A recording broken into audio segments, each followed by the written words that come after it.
looking for the mystery beneath the northern star, looking for the pot of gold at the rainbow's end, hoping that I find it soon beneath the gypsy moon. Hi, welcome to be my guest today. We have from Wakefield, Massachusetts, another author, Sally M. Chetwynd, and she is the author of Bead of Sand. She's also involved in, it's called Brass Castle Arts. We'll talk more about that. And Civil War reenactments. If you love to go to those Civil War encampments that are reenactments, this is the person to talk with because she seems to like those. Welcome, Sally. Thank you. First of all, we want to go over, we've got this beautiful book. It is called Bead of Sand. Can you whet their appetite as what this is about? Well, it takes place at a fictitious museum village, kind of like Old Sturbridge Village, set in a remote corner of the Adirondacks, which I've never spent very much time there, but what I have gone through, it's just beautiful country. Yeah. So I created this little neck of the woods, and the two characters, the one is a young woman who's a Civil War reenactor. She plays the fife. She's a musician, and she. And that's you, by the way. And that's me on the back in uniform, and I'm playing the fife. Yeah. So I know a little bit of what I speak. Yeah. She runs across. She comes into this onto this site during a thunderstorm after hours and interrupts the local gang beating up on one of the employees. So because they run off as soon as they see her, and or her vehicle, and so then she's got to take care of this guy, and she ends up staying on as a summer employee, and so the book is about their relationship, how it grows. I think that's pretty neat. When did you write this? How long has this been out? It's been out for 3 years, be 3 years next month. It's the first I'd heard of it. Did you speak? Where did I see you advertised? You weren't at. Were you up at the July Expo? Yes, yeah, that's where we met. Okay, you were up there. Sometimes people look different when they get here to the studio. Yeah. We had the first. Well, I cut my hair too. Well, yeah, and the first girl on she said she had pink hair at the expo, and now it's got a little streak of purple. I would have known unless she'd said something. So, what do you think of that expo? You like that pretty well? I like it. I think this year it wasn't as well attended. I don't know what the reasons were, but it's a phenomenal networking opportunity. Yes, that's what I tell these new authors. Don't get discouraged. Just try to have someone with you so that you can get up, not only go to the job, but you can also get up and schmooze with people. Absolutely. Get their cards. Yeah. And it's amazing who you're going to meet there who may say, gee, there's somebody we know who wants to have a presenter in your genre. Exactly. And next thing you know, you've got a gig. But they don't understand. Well, some of them just sit there. Ever notice? Like this. It's like a bump on a log. It's like at a craft fair, and the person does not engage, and the people coming by. I don't understand that. If you don't show an interest in them, why should they show an interest in you? Exactly. Sally, how long have you been doing Civil War reenactments? That's got to be hot in those clothes. Well, it's warm, but once it's 80 degrees, it doesn't matter what you have on.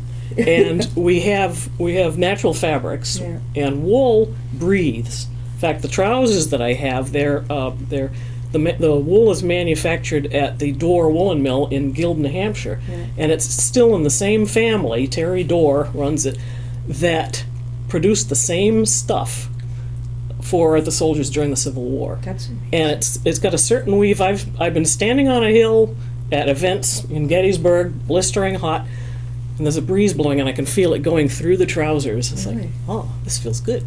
I wonder if in the middle of winter, if it was good enough for the soldiers to stay warm. Well, they also had, probably especially for those long johns. They had muslin long johns. Mm-hmm. Yeah, they didn't have the knit ones yet. How long have you been doing this, and how did you get into it? Well, a long time ago. I was in college. What college did you go to? I went to College of the Atlantic in Bar Harbor, Maine, which was Bar Harbor, which was a very new college at that time. What did you major in? They have one degree. It's in human ecology. It's a BA. But they have like 3 or 4 focuses. They have the hard sciences, they have more like social sciences, and they've got a lot of like design, architectural, arts, design type stuff. So I ended up pretty much focusing on land use planning. Yeah. And when I came out of there, instead of having to flip burgers or pump gas to put food on the table, I actually worked for about 8 years in that field. Really? And then the economy fell apart, and But even at that, I didn't go to flipping burgers. But that you're a volunteer in the reenactment, right? Yeah. Nobody gets paid for that. Usually nobody does. A lot of times the artillery will get some kind of a stipend to help pay for gunpowder. Yeah. Because those cannons take a lot of powder. Yeah, I've heard them go off. They do a reenactment. I think they did it over in Uxbridge one time. I saw it there. I think they camp out along that West Bend. Yeah. Where do you go in your encampments? Well, it depends on who's having an event. We go to where the events are. All over Massachusetts? So, yeah, Massachusetts, New England, up and down the eastern seaboard. You'll go that far? Yeah, For the yeah. Civil War? For the Civil War. Now I've got something to share with you. Now, I don't know if you know it or not, but have you heard in your reenactments about the Joslyn rifle? Joslyn. It had a famous monkey tail thing up at top. I think I've heard of it, but I don't know anything about it. My great-great-grandfather, Benjamin F. Joslyn, was the inventor. Wow. And he would sell them during the Civil War to the government, would buy them to provide them. That was wonderful, brilliant. Only problem is when the Civil War ended, gun makers, what are we going to do now? Yeah. So I think he was an entrepreneur. He probably came up with something else, but I do know he invented the Joslyn rifle with a famous monkey tail, whatever that gadget is on top of a musket or rifle. It was curved just a certain way. Yep. That secret, or whatever, that bit of news was kept from me as far as I know growing up. I didn't find out till a couple of years ago. Probably nobody thought it was important. But why not? It was history, and my Yeah. my family was pretty family-oriented, especially my grandfather. Yeah. Genealogy. Nobody told me. I'm thinking, guys, this is pretty important. Did your parents, were they interested in history a lot? Not particularly, although my father, when he retired from work, he ended up doing a lot of genealogy and found out all kinds of interesting things. Yeah. And we do have one book, a journal book from my great-grandfather, and we know he must have had more books, but we've lost them. Yeah. And they're in those little composition books with Yeah. a black marble cover. Sure. They had those back then. They're about 99 cents now if you go to the right or place. 50 cents. So, Yeah. So we've got the one book, and he was a mariner by trade. And he kept track of it? And he kept track of every day. He'd put a little entry in there with the date, the temperature, the weather, because he was a mariner. Yeah. So he was accustomed to keeping a log. Yeah. And then, did the books stay together? I mean, in all that time, was it? Yeah, it's fairly intact. I mean, it's in rough shape, but it's still in one piece. And that was your That was my great-grandfather. your great-grandfather. Yeah, and typical of my father's family, very closed mouth. So there'll be, well, one sentence, nice day today, or received a letter from home, and that's it. That's it. And then there's this really long entry. It's 3 sentences. It says, just back from 5 days raid, captured 26 Confederates and 100 horses, drew soft bread. Ooh. Yeah. It's like, what about the raid? That's all he said. Were you the only kid in your family of the grandchildren, great-grandchildren, who got on with this, caught on with what they were doing and loved what you're doing now? Well, actually, I'm the only one in my family that does this. Yeah. And I hated history in school. Oh, yeah. Okay. When I was a kid, I read Kenneth Roberts' Arundel.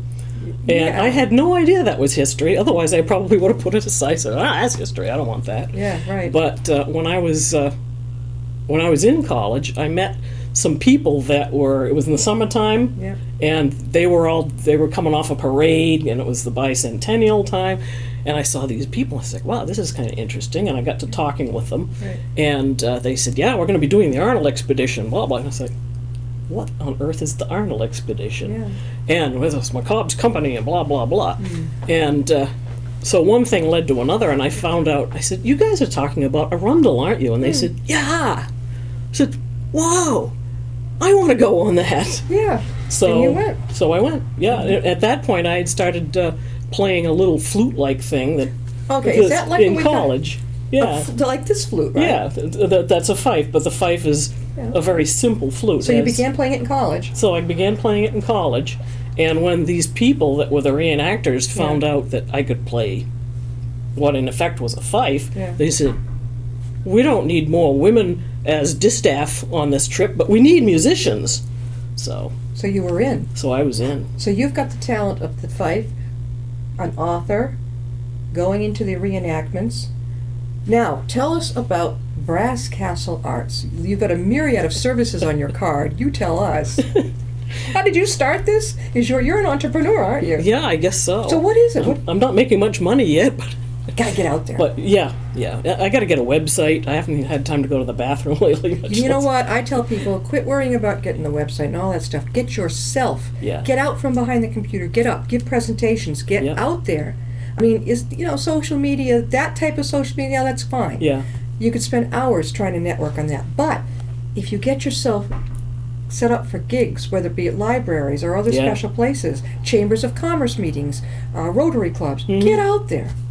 So tell us about Brass Castle Arts. well, I started calling it that. I went through a spell up until a year and a half ago, about 8 years of short jobs, unemployment, my husband with big medical bills, short jobs, unemployment. It just went on and on. It was this real yo-yo. Yeah. And What so does he do? What is? he does office cleaning, Okay. and and then he had various different medical things that he had to get surgery, and the bills go. Oh yeah. And then when both of us were out of work at one point, it's the middle of the winter, Yeah. we had no money coming in. It's like, okay, Yeah. what are we gonna do now? Yeah. But we managed to get through that. So Brass Castle Arts. So you do. that's whatever I can do. If I'm doing accounting, so I can do bookkeeping. Yeah. I don't work on that a whole lot, but the writing, the graphic arts, I can do poster design for trade shows, Yeah. and just one thing leads to another, and I go, oh, I can do that too. And the historical presentations, Yes. I do a fair amount, not so much lately, but there's a group that's run by a fellow over here in Grafton, Richard Ruquist, Mm-hmm. and he runs the Bostonia Alarum Company. Yeah. And we, if a convention is coming into town and they're saying, okay, we have people coming from all over the world or all over the country, what are they going to expect Exactly. in Boston? Is fife and drum. So for convention openings and stuff like that. So I think that's awesome. I know I spoke in front those of are the paid. no, the Chelmsford Historical Society. They found out that I wrote memoirs, so we went up to Chelmsford, and beautiful library room they meet in, and I spoke there. You would be perfect for, God, there's so many historical societies around. Yeah. They must love, once they hear about you, and come, because all over New England, especially with the Civil War. Yeah. Because I do this Civil War engineer. I portray a military engineer. Yeah. And most people don't know anything about engineering because it's such a small group. Yeah. And the little quip that I like to use is that the rest of the Army's job is to destroy things. The engineer's job is to build them. Right, right. Now, you started your book, Beat of Sand, back, when was this now? Was it 3 years ago, right? Well, that's when it came out. 3 years, it came out 3 years ago. It came out 3 years ago. Were there I books before that, though? No. No? Well, actually, I'd started one, and the premise was fuzzy, so I set that down when this idea came along. But I started this in 1993. Whoa. It wasn't like I was writing on it the whole time. Yeah. But, it'd sit in the closet for 5 years, and then I'd get after it. It would take me a while to get back in. It was like, where was I going with this anyway? That's a good thing you did get that done. Yeah. Then she brought in another cute, the flag on the great man's breast. It's a picture. Did you draw it of Lincoln?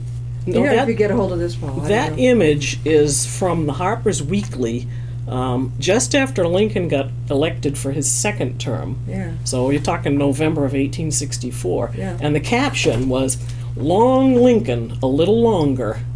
The flag on the great man's So breast. this is a story about Lincoln. In effect, it's like a miniature biography, Yeah. and all the details in there are factual. But the fictitious thing is that it's told by the ghost of a flag that, That's what this is. yeah, so Yeah. so this flag, this ghost flag, lives on top of the flagpole at Lincoln's tomb. What made you think of this? I don't know. That was the weirdest thing. I had done 3 parades, marched in 3 parades. It's the 4th of July. And I was tired. And we had a bunch of Phillips family over for a cookout. So, we'd had our cookout. And it was about 9 o'clock at night, and I'm doing the dishes. And my husband starts talking about Lincoln and stuff because he portrays Abraham Lincoln professionally. Oh, So, that comes in handy. yeah. So he's telling his family, it's like, well, these little tidbits of information. One of those tidbits is that when Lincoln was being taken back to Springfield, his funeral train. Right, it Springfield, was- Illinois. Yeah, it was. They stopped at every stop that he made that. on the way to Washington, and they Yeah. had funeral ceremonies and they had viewings and so on. At some point, somebody in one of these viewings, coming past the casket, which was open, must have put a flag on Lincoln's chest. Yeah. So many years later, because most people know the story of Lincoln and how long it took. It was like 35 years before they finally got him in that tomb.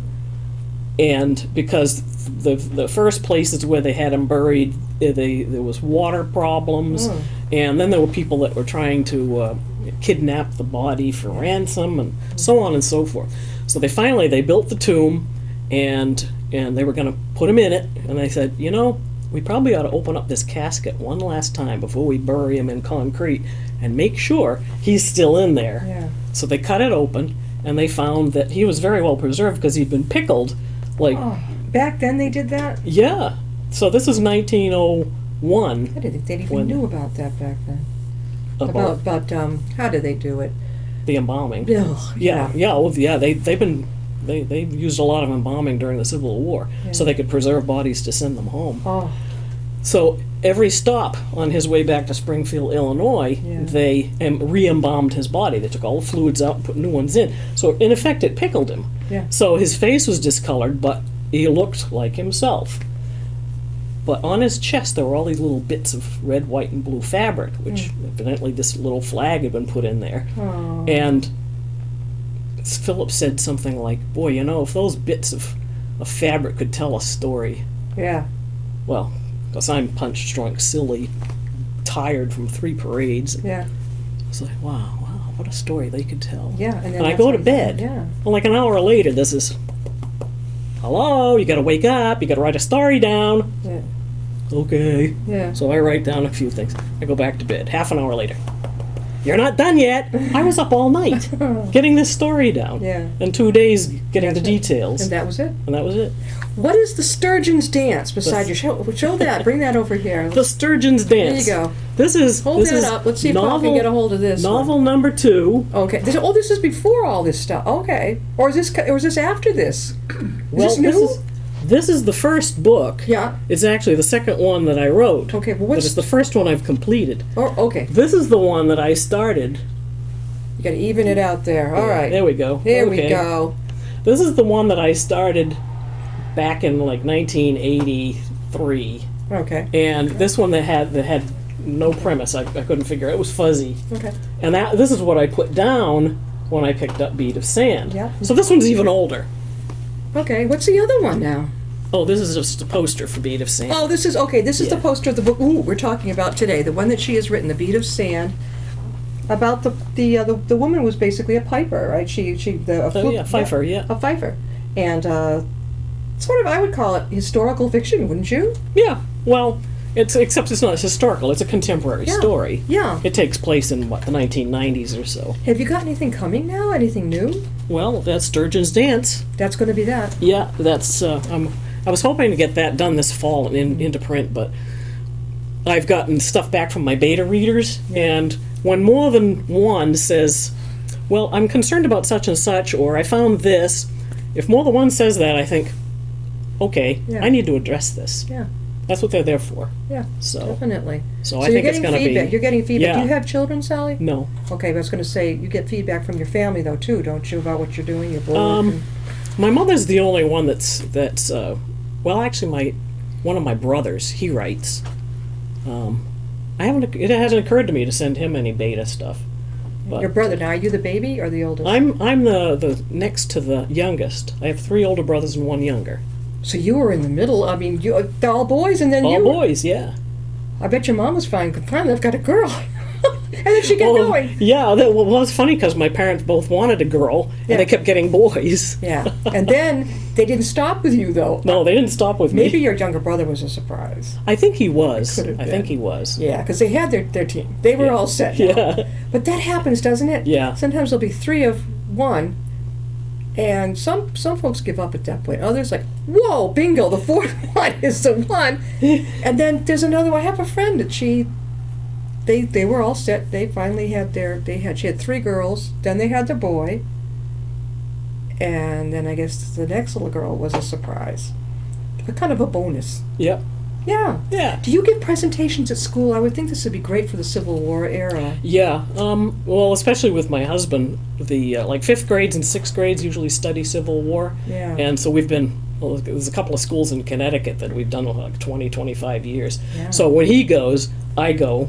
And so he'll be doing his presentation, and I'll be doing my presentation, Sure. and there'll be other people there doing yeah. doing different, like specifically an army soldier or a woman that's running a nursing facility of some sort. You know, she's got rolled bandages and or a sanitation commission type of presentation. Sally, where can people get a hold of Bead of Sand? Well, it is available on Amazon, and it's available both as a print book and as an ebook. I don't know if it's, you know, all the Nook and Kindle and everything. I suspect it probably is. Yeah. I don't have one, so I don't know how to test that sort of thing. No, don't worry about it. You're and gonna get out there. and I always have copies. Yeah. I always have copies. People can get a signed copy from me directly. That sounds wonderful. Don't forget to stop in Oh, downstairs. absolutely. Yeah, let them have, because they have a dedicated wall here in Upton in Yeah. the library. If you're an author, better be my guest. Get the see Matt, and you might have to wait a little bit, but I was surprised. I turned around one day, I'm like, oh my God, you know, I know these people. That's a great idea. Yeah, it wasn't mine. Yeah. They surprised the you know what out of me. So Sally, if you had a crystal ball next year at this time, would Sturgeon be out yet? It would be. Yeah, I'm hoping it'll be out in the early winter, midwinter, after Christmas sometime. Oh, well, that's not far Yeah. away. No, I it mean, isn't. It really isn't when you think about it. No. And so after that, anything coming? Well, I have ideas for an historical novel. Okay.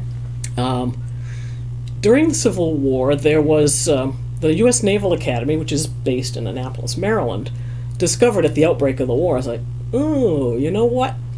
We're in the middle of secession-friendly territory here. We don't like the idea that potentially the Confederates could say, oh, let's go capture Annapolis. Yeah. And what a feather in their cap if they had captured Annapolis and taken it for their own. They had 3 training vessels, one of which was the USS Constitution, old Ironsides. Right. That would have just been, I mean, she was still quite seaworthy. Sure. What a feather in their cap. So we couldn't have that. So the commandant, he wrote a letter to Gideon Wells, who was the Secretary of the Navy, and he told him the situation. And Wells wrote back and said, pack it up, lock, stock, and barrel, and get the hell out of there. And let me know where you land. Yeah, yeah. So they did that. They put everything, the students, their personal gear, the instructors, all the classroom, the desks, the books, the instruments, everything onto those 3 training vessels, and they landed in Newport, Rhode Island. Yeah. And they spent the rest of the That's where they war there. That was when the Navy discovered, ooh, this is a nice harbor. Yeah. And they built the War College there, and they still have some sort of facility What's there. that damn thing over in Mystic? I know Mystic, Connecticut has Yeah. a submarine yard, isn't it? Yeah, I think so. I think I've been down that area. Of course, I'm more interested in the shopping and stuff. They have a nice little mall there, but I know that a lot of the guys go for they want to get on the ships. The kids go on the ships and this and that. I was just going to say to you, I can see you giving presentations. I bet you some of the VFWs with our senior, maybe more of our parents' age, the men who were in WW2 and this Yeah. and that, but they'd love to hear your Oh, stories. yeah. Do you go to the VFWs? Well, I haven't done very many presentations on Bead of Sand. I've done more stuff on the military That's what I'm engineer thinking thing. too. Yeah, yeah. You could actually, with your good presentation, I could see you doing all 3 in an hour, hour and a half. Oh yeah. Oh, yeah. Very easily, and I think the men would get a big kick out of this. Really, a lot of them like I say, historical societies would eat this up. Yeah. In New England. Have you spoken at many historical societies? Not yet. I've done a lot of the engineer stuff in the school, but it's always been associated with Philip, or if the town is having some sort of a heritage day. Yeah. And I've done that sort of thing over in Acton. Uh-huh. And where else did I do it? I did it 2 or 3 years in a row in Acton. And on Lynn Common, Oh, okay. they've had a number of Civil War weekends there, mostly demo, and there are lots of different groups come and do different things, like the Salem Zouaves. Huh. And Well, I know at Uxbridge at that West Hill Dam, I know that they do. That's when I went one time. My son was little, was in the early 90s, whatever, and I took him.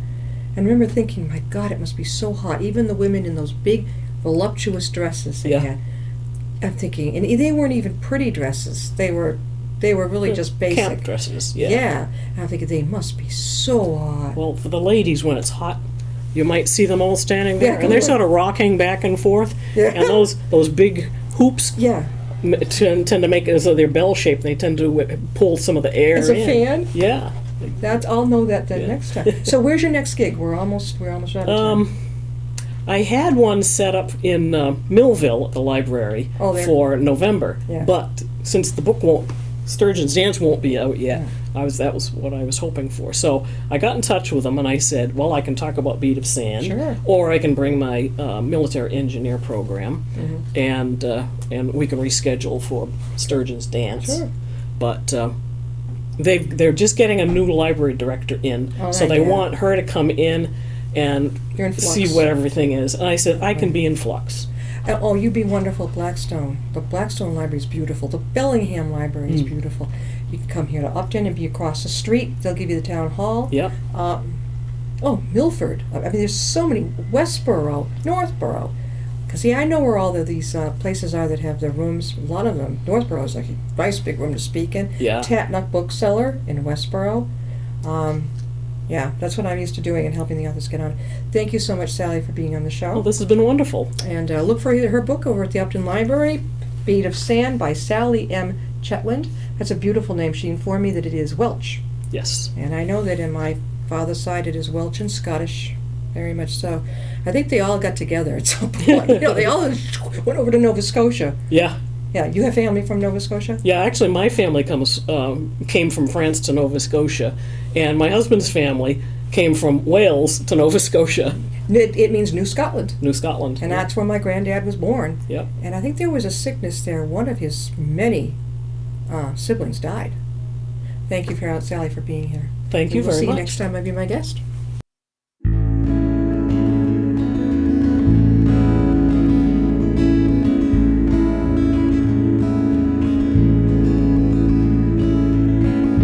Riding on a shooting star,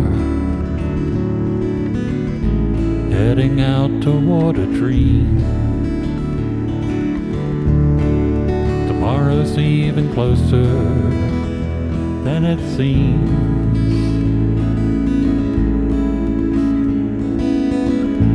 Moving through the cloudless sky, heading out toward the moon.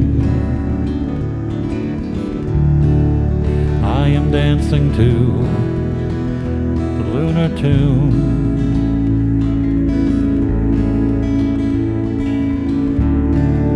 Life goes by so quickly, time just slips away. But tomorrow brings a brighter day.